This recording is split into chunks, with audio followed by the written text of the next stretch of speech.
All right, you guys. Hope everything's going well for you. We have been taking a look at the movement of currencies through international trade as supply increases and decreases of a particular domestic currency, as demand increases and decreases of a particular domestic or foreign currency, and the relative appreciation or depreciation of that currency, and what it causes individuals to purchase goods and services both domestically and produced abroad. We are now going to jump into what is referred to as a nation's balance of payments. And as you can see from my slide, the balance of payments is a sum of all the transactions that are taking place between domestic citizens and residents of all foreign nations. And what are we trying to capture? Well, number one, definitely the exporting and importing of a good or service clearly notes that we're talking about individuals from two different countries. People abroad that come to the U.S., people in the U.S. who go abroad do spend money on goods and services, which means currencies are flowing. Interest and dividends are received by both you and I from domestic and foreign investments that we have made. And at the same time, you and I may purchase real assets abroad, whether by perhaps a townhome or in Spain or things along those lines, and or perhaps a Spanish citizen purchases a week of a vacation in Aspen. All that matters is that the balance of payment is trying to capture that information to the best of its ability. So there's some three things you should know. They're referred to as the current account, the capital account, and the financial account. Those are the three accounts that make up the U.S. balance of payment statement, and we're going to take a quick look at them today. So what is a current account? Well, loosely put, the current account is looking at the flow of goods and services that are coming into a country, import, and that are leaving a country, export, and the corresponding cash flows that are purchasing those particular goods and services. So what is current account really quantifying? Well, that would be a trade. It's quantifying trade, which is the buying and selling, exporting and importing of goods and services. And if it goes without saying, if we export more than we import, that is known as a surplus. That's why exports are seen as pluses in the current account. Imports, well, we'll have a trade deficit, which simply means that we will import more goods and services from abroad than those abroad are purchasing from us. And that is going to show up as a negative in the current account. Two other accounts. Well, the first one's called the capital account.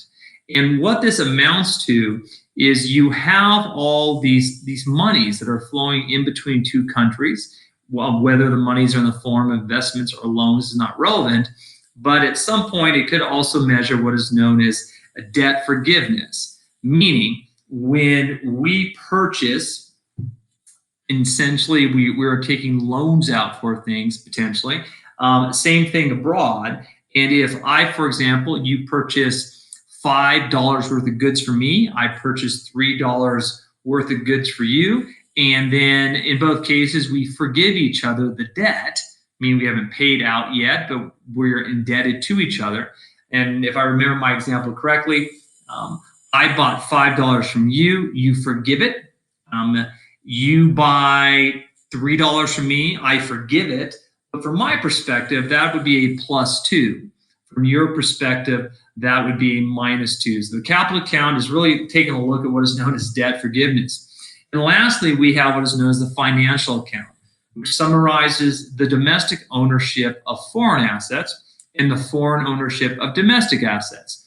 What does that mean? Well, that just means that you and I are going to buy and sell assets both here and abroad, not necessarily goods and services, but rather assets, whether the real assets or the financial assets falls under the same window. So I thought I'd throw some numbers out to you. I do like the table that is a book, and I've chosen that table specifically so that you can follow it and get a little better understanding of how these accounts relate to each other. So let's take a look at this. The numbers. So I'm going to go through the current account. And as you can see, number one is just quantifying the U.S. goods that we export. Number two, U.S. goods that we import. In number 3, you can see that the balance on those goods are negative at a negative 887. That is simply saying that we have a trade deficit. We import more than we export. So once again, 1 and 2 summarized by 3 in the current account are really conveying to me trade deficits. And I remind you, all those particular goods have a corresponding monetary flow. Number 4 and 5 are taking a look at U.S. export services and U.S. import services. So we're differentiating between goods and services, which leads me to number 6. So the balance on those services. So if I'm comparing 3 and 6, I notice that really the U.S. seems to be, in this case, resembling a service economy, and goods themselves are being moved elsewhere and being produced elsewhere more so.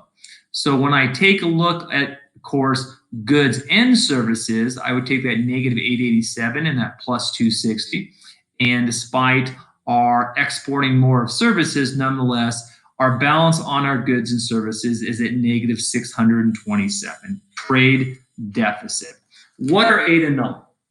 8 and 9 are related to financial flows of assets and money that relate not specifically to a good, like say a baseball mitt, but rather potential assets on earned capital, meaning the U.S., let's say if I said the net investment income is plus 254, that means in a way the U.S. is exporting capital out and being paid for it. So we do include that in the current account.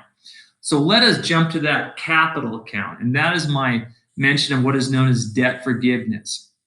The capital account, and the idea behind it is that, well, when goods and services are sent out and there's a corresponding payment due for those goods and services, and let's say that that debt is forgiven, well, it still corresponds to monetary flows of particular goods and services. So when row number 11 says, hey, plus 3, that simply just means that foreign investors, I'll use that term, forgave $3 million or $3 more worth of debt than U.S. forgave foreigners. Now, however too much that amounts are, we are just looking at the balance of those amounts. And then we look to 12 and 13. So financial account. The financial account, number 12, I think is the easiest way to understand this. The foreign purchases of assets in the United States, meaning that's foreign investment. So what happens is foreign entities purchase assets in the United States, in which case money is flowing one direction and the asset itself, in theory, is flowing to another direction. So why is it a plus sign? Because a purchase of a U.S.-owned asset by a foreigner generates a flow of income to the American owner who sells that particular asset. So one more time, the money is flowing into the United States. That's why we see that as a plus. And when we purchase assets abroad, that would be using money that's now flowing out of the United States. Now it'd be row 13. And that would be at negative 278. So as I look at row 12 and 13, I now have a balance on the financial account. Now, a capital account, hopefully I've color coded this enough for you guys, is a plus 3. And the balance on the financial account is a plus 487. And I noticed that the sum total of the capital account and the financial account is plus 490, which perfectly offsets the balance on the current account. And that is what they are trying to tell you. That balance of payments is a situation where really it's going to be 0 because the current account is offset and vice versa.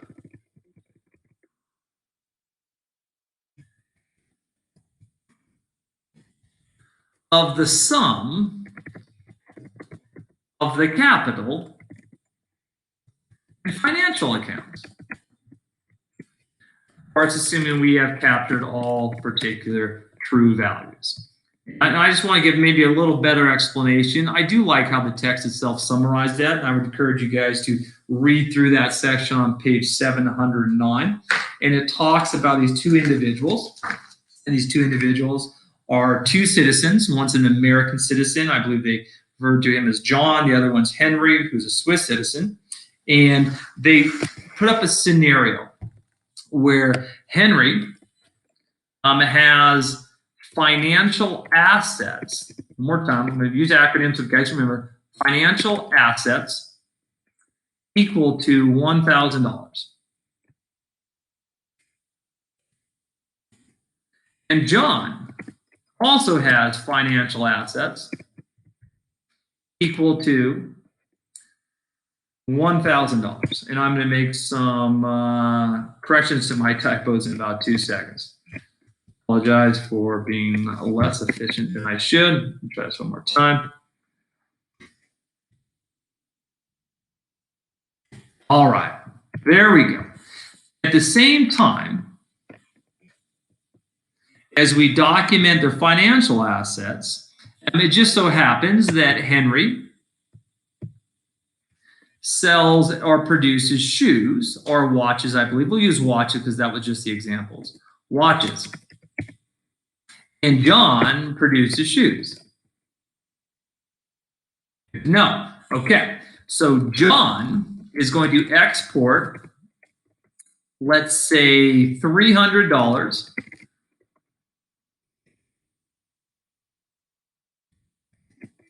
worth of shoes to Henry, which means, of course, implies that Henry is importing.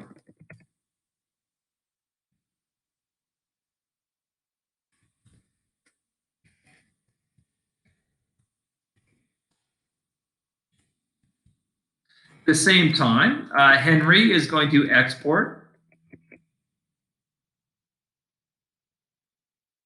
$500 worth of watches. Implies that John, therefore, is going to import $500 worth of watches. All right. There's a lot going on in this, and we just want to look, how does this affect the balance of payments? And that's where we want to take a look first at the current account. And let's take a look, and let's say, we'll call John, the American in this case.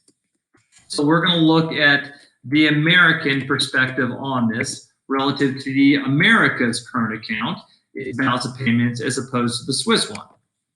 So what's going on here?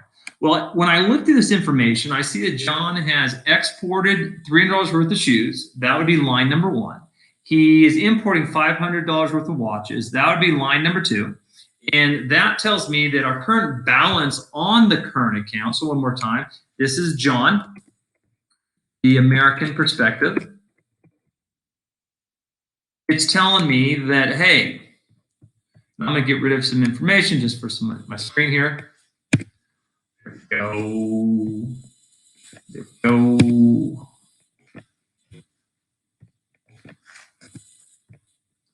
Let's move this up here.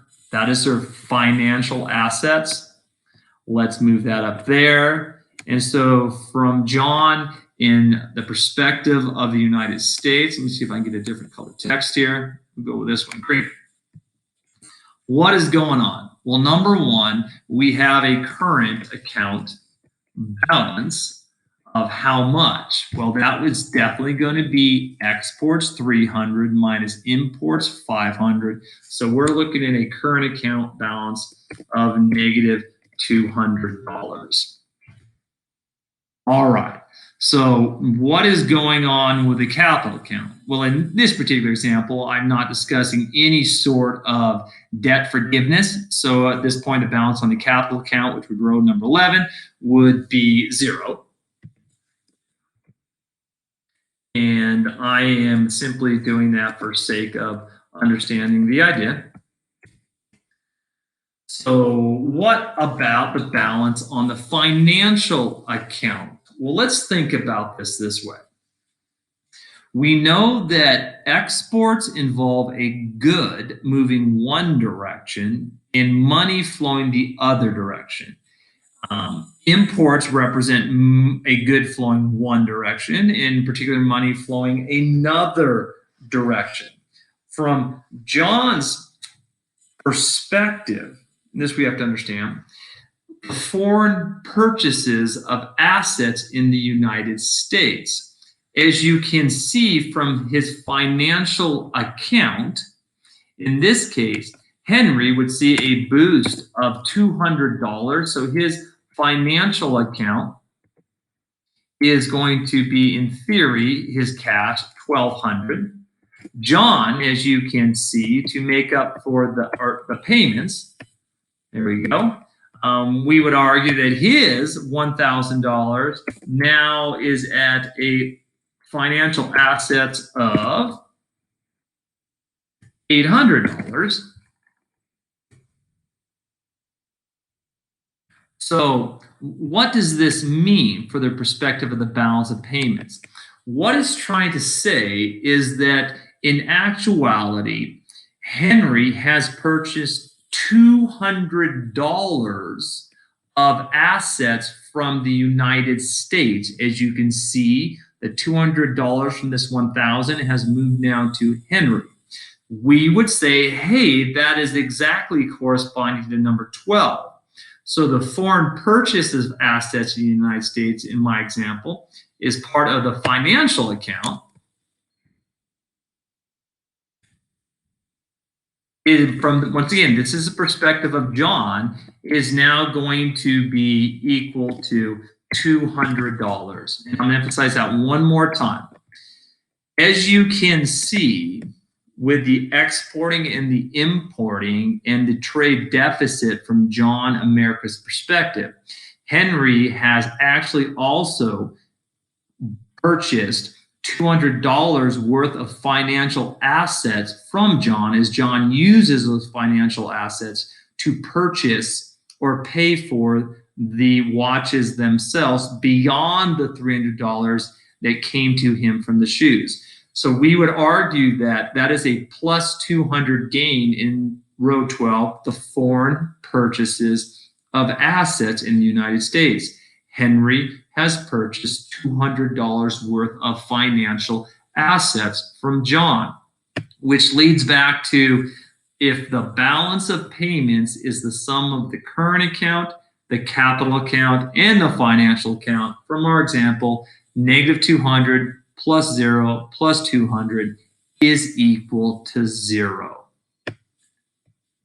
The current account plus the capital account plus the financial account is equal to 0, assuming that we have captured all particular dollars involved. Hope that gives you a better idea of how nations themselves are documenting and keeping watch in a macroeconomic econometric perspective of all the goods and services and monetary flows that are happening to a particular nation. Look forward to seeing you guys next day.